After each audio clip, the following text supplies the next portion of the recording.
Welcome to one of the most exclusive cars currently on sale. It's been on sale for a couple of years now, and it is one of the most popular N models in Australia anyway. I know the Kona N is the least popular. Doesn't mean it's not popular at all, it just means that it's the least popular out of some very desirable machines. I really like this light blue hero color, especially paired with the black contrasting roof. I also like this triple plane rear spoiler here, which has got 3 different levels. It's very racy, but I think it suits the overall nature of the car. For this video, we'll have a quick look and I'll go for a little drive as well with the camera on my head, but I want to see what sort of time I can get 0 to 100. I just want to see if I can improve on the time we achieved at P-Drive TV with 6.67 seconds 0 to 100. This car does come with a launch control system. I'll just turn it on.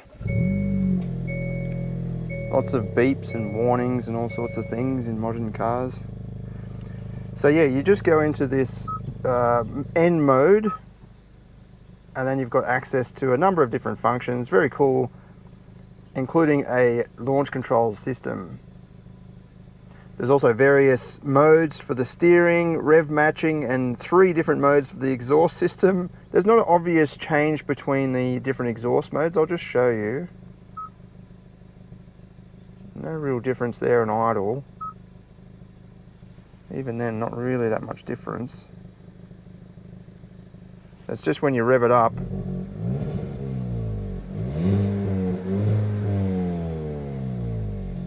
I'll put it back on the standard mode.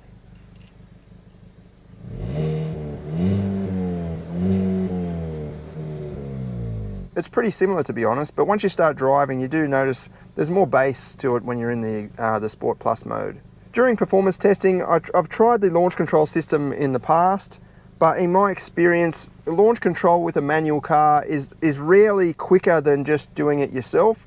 I mean, it's a great feature if you're just a beginner and you want to try out these cool functions. But if you've got a bit of an idea of what you're doing, you can just modulate the clutch pedal yourself, manage the throttle, and get a good takeoff without that. So I think I've timed 7-something seconds with launch control in the i20N in the past, and then 6.67 without launch control. There's also an onboard timer as well, but it's not connected up to GPS, and you can actually change your rev as well there. So I've tried different rev limits when you're doing the launch control. I find that in this car, you actually need to rev it up a little bit. It does bog down a little bit in first gear, getting off the line. That's not normally what I'd recommend in a front wheel drive, trying to get it off the line. Revving it up, that's just going to produce wheel spin usually, but in this, you do have to actually rev it a little bit, just because it just bogs down a little bit. But yeah, there is a timer in here as well for 0 to 100. However, I've ran it back to back with the Vbox, and this was producing quicker times than the Vbox. I think because it's taking the speedo speed, not actual speed. So every car is on purpose overcompensating your actual speed. So if saying that you're doing 100, you're probably only doing 98 all the way down to even 93 or 92 in some cars. It all just depends. This is basically to cover them legally, so they can never be blamed for, if you have an accident at the car saying 100 and it was actually going 105, they never can be blamed for that. So they always put it under a little bit.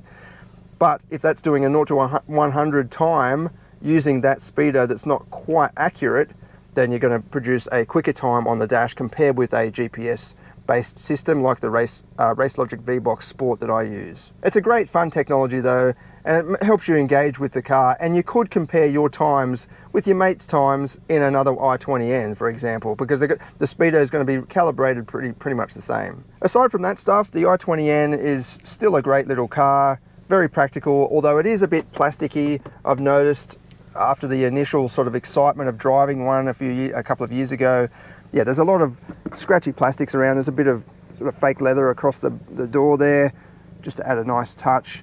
But yeah, a little bit monotone as well. The seats do feature a little blue trimming there. But overall, for the money, you can't expect much more. It's got a fully digital instrument cluster as well, which is not that common in this size vehicle. And then separate climate controls. I like these little toggle switches for the for the climate speed, the fan speed and the temperature. And also a wireless charger, multiple charging ports as well. And yeah, pretty good practicality and passenger space. My head's nowhere near the ceiling there. It's kind of a tall and upright cabin orientation a little bit compared with some hatchbacks, especially hot hatches. But stuff like that helps with not just space, but actually the perception of space. So it feels roomier in here than it might seem. So yeah, again, my head's nowhere near the ceiling there. I mean, if you're a bit taller, obviously it would get pretty close, but even my leg room here is not too bad at all. My knees are nowhere near the seat, and I could put my seat back quite a bit and still got a bit of room. It doesn't have climate vents in the back because it is such a small cabin. You're going to get venting coming straight through from the dash, but it does have a USB port in the back, which is a nice touch. Yet more of that plastic trimming on the doors, which is a bit unfortunate, but you know, again, for the money, I don't think you could expect much more. There isn't a flip down center armrest, but you do have a seat in the middle there, so you can actually have 5 people in this car. And actually it's not too bad. The seat cushion is pretty soft for a middle seat. You know, you usually get in these, they're very hard, especially on the back, whereas it's quite cushioned. And then right at the back, you've got a neat little boot. Good enough for some shopping, or maybe a racing helmet and a gym bag or something like that. Dual level floor as well, so you can take this whole board out if you want to and just maximize the complete space there. But if you do that and you fold down the rear seats, then you've got a bit of a step. We'll go for a little drive and I'll show you what it's about, and then we'll do the performance testing. On a very coarse road like this, the ride definitely is a bit firm, a bit jittery, especially the initial bumps, and you can hear a lot going on as well, which tells me it does have very tight bushes, but it's not uncomfortable. I wouldn't describe it as uncomfortable. It is a hot hatch, it's not a luxury sedan, so it is going to be firm, but I wouldn't say it's bone jarring. The gear shift feel isn't quite MX-5 levels of refinement, but you know what gear you're in all the time. It's easy to slot home the gear that you prefer. It's just that there's a bit of throw action happening, so you've got to really move the lever quite a bit. The clutch pedal is also very light. As I said, you just need to give it a bit of revs getting off the line because it is a bit boggy low down, just in first gear. There are a few different driving modes, but it is a little bit confusing because you've got the drive mode button down here and you've got the standard, eco, normal and sport, but you've also got these 2 buttons on the steering wheel which you can configure into custom modes.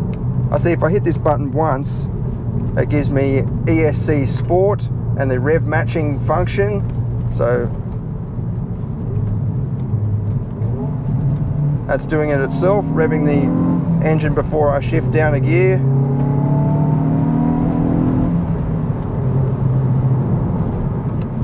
And then I can hit custom 1 on the other side and go back to the default configuration of whatever you had the mode in before.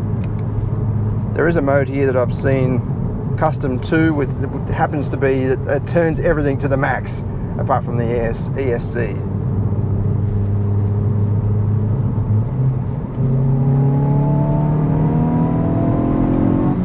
Yeah, it's a fun little engine. It's the same engine out of the outgoing, or the now gone Veloster, 150 kilowatts, 275 newton meters. It's the updated engine, and yeah, it provides more than enough shove that you want for this style of car. It's very fun and very accessible power, as in you don't need a racing license to get the most out of it.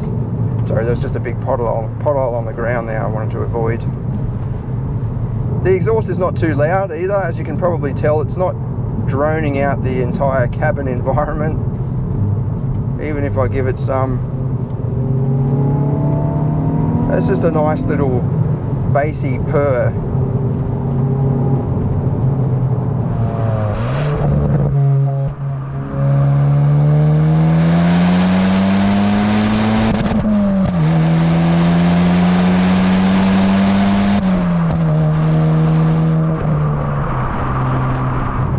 So this road is very bumpy, and yeah, I wouldn't describe this as uncomfortable. It's definitely crashing around a bit, but it's not actually sending the shock waves through into the cabin. It just happens to be, yeah, crashing and making the actual sound when you hit the bumps.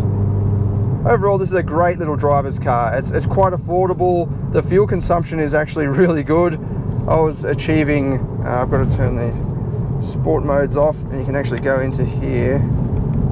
I was achieving, well, 7.3 at the moment, but I've seen as low as 6.5 in the real world, even after doing some spirited driving. It's very economical because it is very light. It only weighs 1,213 kilograms or something like that, very close to.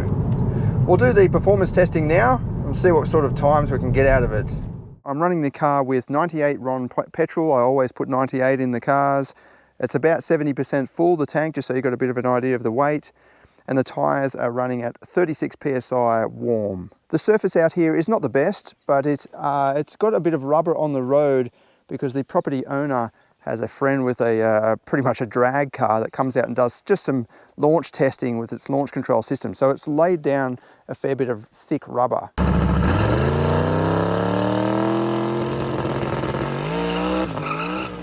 Which does provide a decent amount of grip, at least initially.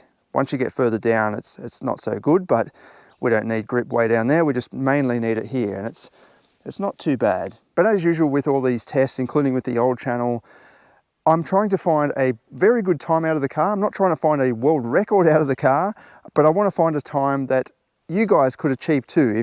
Sometimes I spend a bit of effort out here doing a fair few tests, especially with manual cars, but I still think that anybody could achieve the times that we find.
So the dash said 7.41 and then my Vbox said 7.45.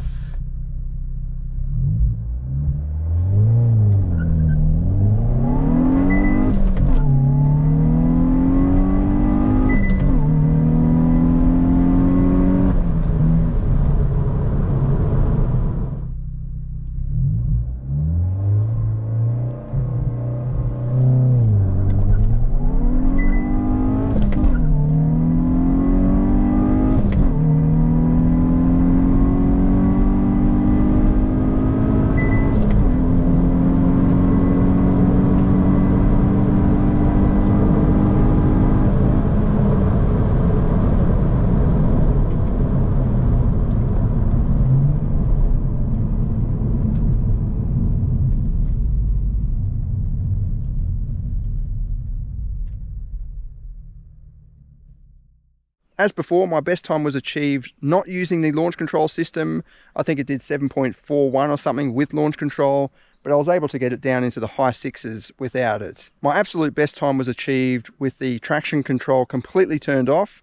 So it does have an ESC Sport mode, but I saw the light still flickering as I was taking off, so it was still grabbing the wheel to some degree. With it completely off, you're able to extract the most out of it. Pretty mild conditions today. It's about 16 degrees, I think it was saying on the dash when I was doing the performance timing. Might have even dropped down to 15 or something like that. So nice and cool for a turbo engine. But even still, 6.69 seconds for a factory little hot hatch like this is definitely quick enough. And this is a press car that's got about 15,000 Ks on it. It's pretty old now, and the tyres aren't exactly brand new. So you put some fresh tyres on there, maybe even the Michelin Pilot Sport 4S tyres. These have got the Pirellis. I think you might get slightly quicker times. But yeah, again, real world, 6.69 seconds is absolutely awesome. I think just as impressive is the braking. So I just did one braking test because I just wanted to see what it would do since the last time. I think 35 meters, 35.8 or something at the last time I tested it. This has just done 36.05. 36 meters is, you know, that's what I usually see from a premium car with big brakes on it, you know, a German car or something like that that's got big brakes meant for the Autobahn and things. Again, I think it's the low weight that really helps this out. So you could jam on the brakes and it just really stops on a dime. And I've had these on the track and you just go round and round and round, and because it's so light, there's not too much pressure on the car or the brakes, and you can just keep going and going, and the brakes never seem to run out. You can, yeah, leave it to the last minute and just still jam them on and it will pull up, and then you can, but the best thing about it is as well, you can just turn in. So it doesn't matter even if you are a bit late, you just turn in anyway and it will just go straight in. That's what I love about this. It's just so much fun and forgiving.